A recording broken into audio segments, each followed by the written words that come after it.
Hello everyone. We were reading history chapter 2. तो अब तक हमने जान लिया कि कैसे फ्रेंच रेवोल्यूशन की वजह से सिर्फ फ्रांस में ही नहीं बल्कि सारे यूरोपियन कंट्रीज एंड एशिया में भी सोशलिज्म का आइडिया पॉपुलर होने लगा। आज हम पढ़ेंगे कि द रशियन रेवोल्यूशन के बारे में। जब भी रशियन रेवोल्यूशन की बात आती है तो फरवरी एंड अक्टूबर रेवोल्यूशन के बारे में जानना बहुत ज़रूरी होता है। बट इन दोनों को समझने से पहले हम एशिया में सोशल और पॉलिटिकल कंडीशन कैसे होने लगी ये समझेंगे। तो स्टार्ट करते हैं आज का topic, the Russian empire in 1914। 1774 में फ्रांस में बर्बन फैमिली का राज था। उसी तरह 1914 में रोमानो फैमिली रशिया पर राज करने लगी। जार निकोलस टू रशिया पर राज करने लगा था उस टाइम पे। रशिया में मॉस्को ही नहीं, Finland, Estonia, Ukraine, parts of Poland भी आने लगे थे। यह मैप दिख रहा है आपको, मैप में शो हो रहा होगा कौन कौन से नाम आए थे रशिया में।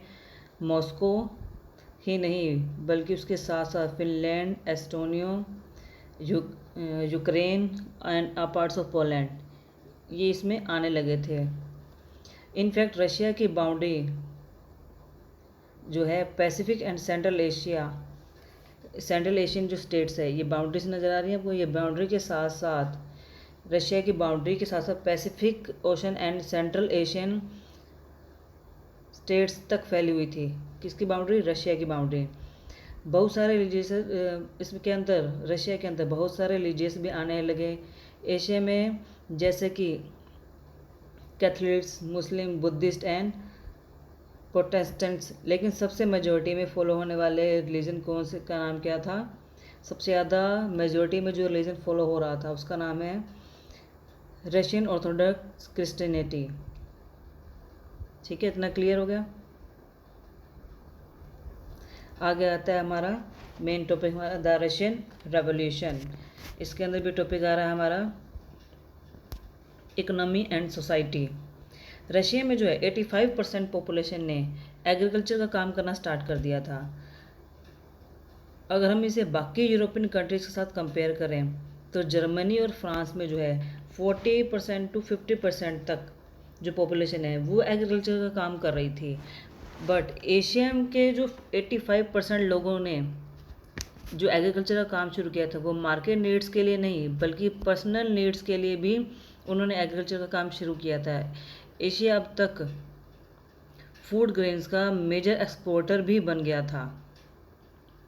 अगर इंडस्ट्रीज़ की बात करें तो एशिया में इंडस्ट्रीज़ बहुत ही लिमिटेड एस्टेब्लिश थी। सेंट पीटर्सबर्ग और मॉस्को बिग फैक्ट्रीज़ के लिए बहुत ही फेमस होने लगी।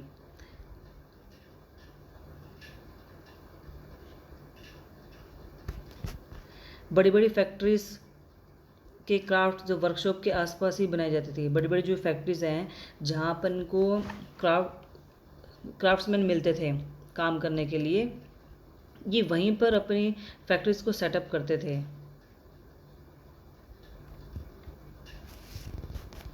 और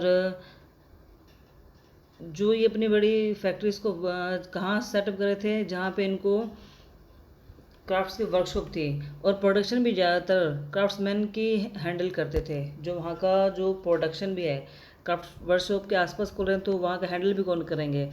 क्राफ्ट्समैन ही उसको प्रोडक्शन को सारे को हैंडल करेंगे। और रेलवेज़ की मदद से रशिया में रेलवेज़ भी आने लगा। रेलवेज़ की मदद से रशिया में इंडस्ट्री और फॉरेन इन्वेस्टमेंट भी आने लगी। इनफैक्ट कोयल, स्टील एंड आयरन की प्रोडक्शन तो बहुत ज़्यादा बढ़ गई थी। ज़्यादातर इंडस्ट्री जो है प्राइवेट ओन्ड थी, यानी कि जो प्राइवेट लोग थे उनके अंडर थी। लेकिन गवर्नमेंट अपनी तरफ से पूरी कोशिश करती थी कि वर्कर्स के वर्किंग आवर्स को कम किया जाए और उनके वेजेस को पूरी तरह से प्रोटेक्ट किया जाए। फैक्ट्री वर्कर्स की कंडीशन तो फिर भी कुछ ठीक थी, मतलब कि अच्छी चल रही थी। लेकिन क्राफ्ट्स यूनिट के जो वर्कर्स की बात करें तो उनकी हालत बहुत ही बुरी होने लगी थी। उनके वर्किंग आवर्स जो थे वो फैक्ट्री वर्किंग आवर्स के कंपैरिजन में बहुत ही ज़्यादा थे और उन्हें रूम्स की जगह डॉर्मेटरीज में सोना पड़ता था। तो यही वजह कि इन वर्कर्स ने खुद को जो है डिफरेंट कैटेगरीज में डिवाइड कर लिया था, सोशल ग्रुप एंड स्लेव्स के बेसिस पर। कहा जाता है कि उस समय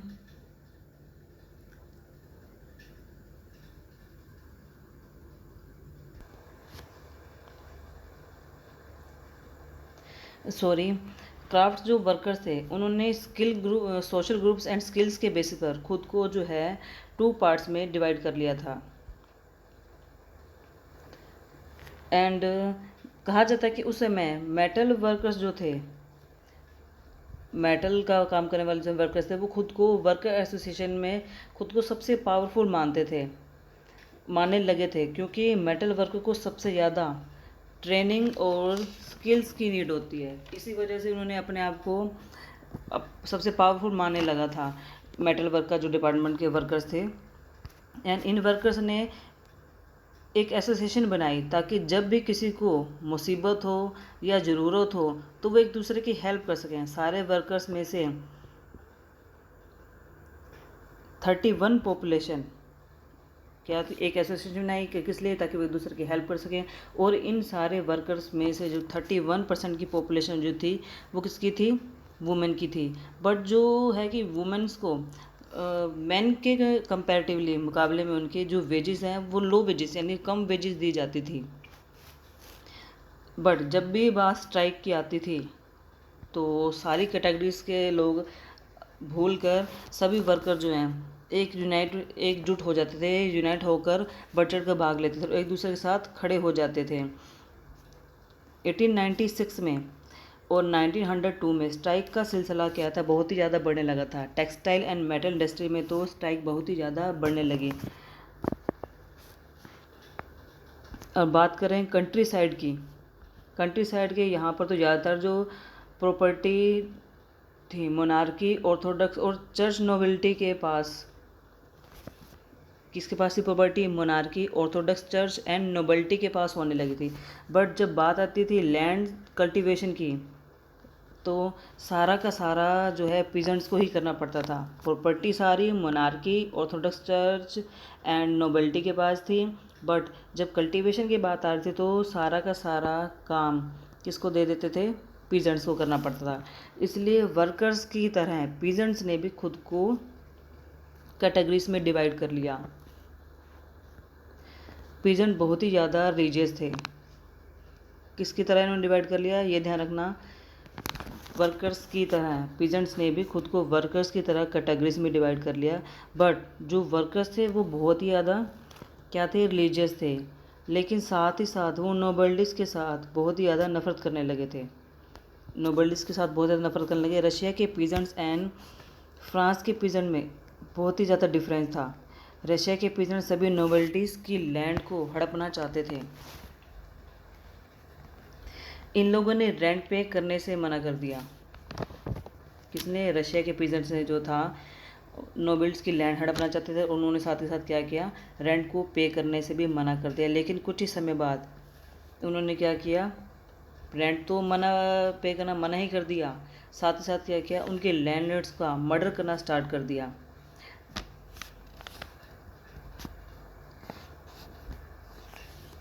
नाइनटीन 1902 में साउथ रशिया में ये सिचुएशन बहुत ही ज़्यादा बढ़ने लगी और 1905 में लैंडलॉर्ड को जो उनका मर्डर करने का सिलसिला था, वो सिचुएशन पूरे रशिया में फैल गई थी। पीजेंट्स की एक बहुत ही स्पेसिफिक स्ट्रेटजी को फॉलो करने लगे।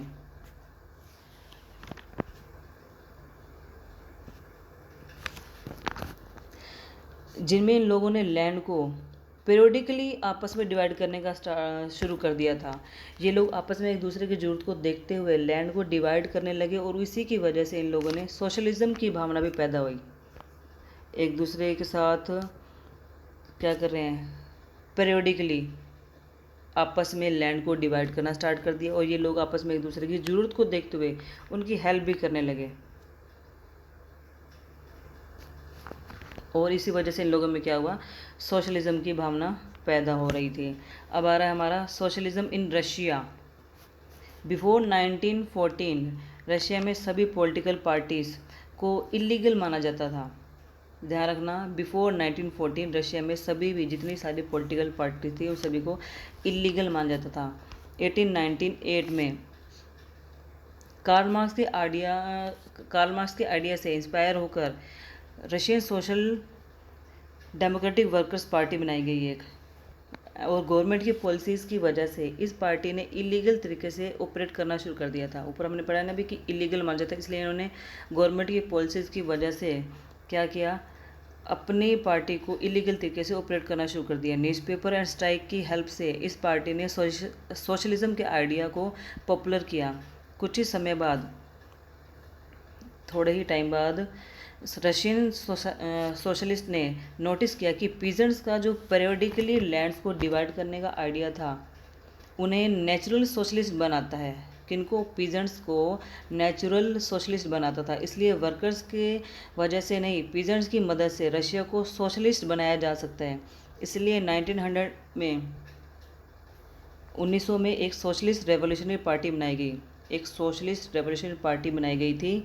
इस पार्टी का एक ही मोटिव था, पीजेंट्स को नोबल्स की लैंड देना। जितने नोबल्टीज़ थे उनकी लैंड्स किसको दिलवाना, पीजेंट्स को दिलवाना।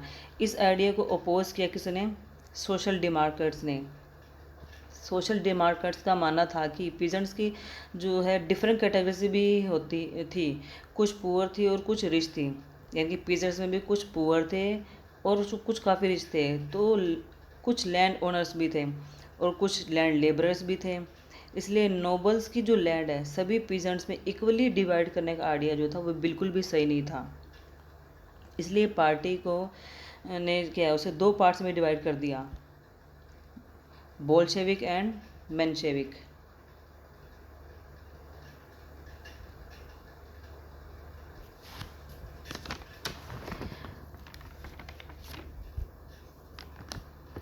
बोल्शेविक पार्टी को जो है व्लादिमीर लेनिन ने लीड करने शुरू किया। बोल्शेविक जो पार्टी थी उसके लीडर थे व्लादिमीर लेनिन। ये रिप्रेसिव सोसाइटी को मानते थे, जिसके मुताबिक क्या था, कंप्लीट पर्सनल फ्रीडम नहीं होनी चाहिए किसी को भी। ये मानते थे कि ग्रुप में बहुत ही स्पेसिफिक व डिसिप्लिन लोगों का आना चाहिए। स्पेसिफिक और डिसिप्लिन लोग ही हैं जो इस पार्टी के अंदर, हर कोई इस पार्टी को ज्वाइन ना करें। इसके कंपेरेटिवली जो मेंशेविक ग्रुप के जो थे, इस ग्रुप में रशियन सोसाइटी के सभी लोगों को इनवाइट किया, जिसका भी मन हो वो इस ग्रुप को इजीली ज्वाइन कर सकता था। नेक्स्ट है हमारा 1905 रेवोल्यूशन, 1905 रेवोल्यूशन। लिबरल्स रशिया से मोनार्की सिस्टम को पूरी तरह से ख़त्म करना चाहते थे। अब social Democrats and social revolutionary party ने वर्कर एंड पीजेंट्स की मदद से रशिया में कॉन्स्टिट्यूशन बनाने की बात की। किसमें, रशिया में कॉन्स्टिट्यूशन। इन दोनों पार्टीज ने मिलकर रशिया में कॉन्स्टिट्यूशन बनाने की बात की। इस आइडिया को पोलैंड के कुछ नेशनलिस्ट ने भी सपोर्ट किया और साथ साथ जेडिडिस्ट ने भी ये लोगों ने भी इसको सपोर्ट किया, जो सोसाइटी में मॉडर्निस्ट इस्लाम एस्टेब्लिश करना चाहते थे। कौन, जेडिडिस्ट जो थे सोसाइटी में मॉडर्निस्ट इस्लाम को एस्टेब्लिश करना चाहते थे। 1904 में रशिया के लिए बहुत ही बुरा जो था, 1905 से पहले 1904 की बात कर रहे हैं कि 1904 जो था रशिया के लिए बहुत ही बुरा टाइम रहा था। क्यों, क्योंकि गुड्स के प्राइस थे वो बहुत ज़्यादा बढ़ने लगे थे, इनकम 25% कम हो गई थी। इसकी वजह से वर्कर का जो है सर्वाइव करना बहुत ही डिफ़िकल्ट हो गया था। कुछ समय बाद ही 4 वर्कर्स को असेंबली ऑफ रशियन वर्कर्स को ज्वाइन करने के लिए एक फैक्ट्री से निकाल दिया गया था। फैक्ट्री जो है पुटिलोव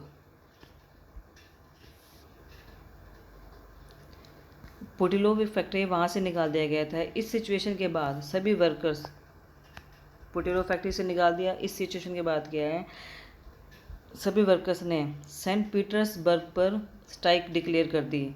इस स्ट्राइक में 1,10,000 वर्कर्स ने पार्ट लिया। स्ट्राइक के थ्रू वर्कर्स ने वर्किंग आवर्स कम करने की, अपने वेजेस को बढ़ाने की एंड वर्किंग कंडीशंस को इम्प्रूव करने का राइट मांगा।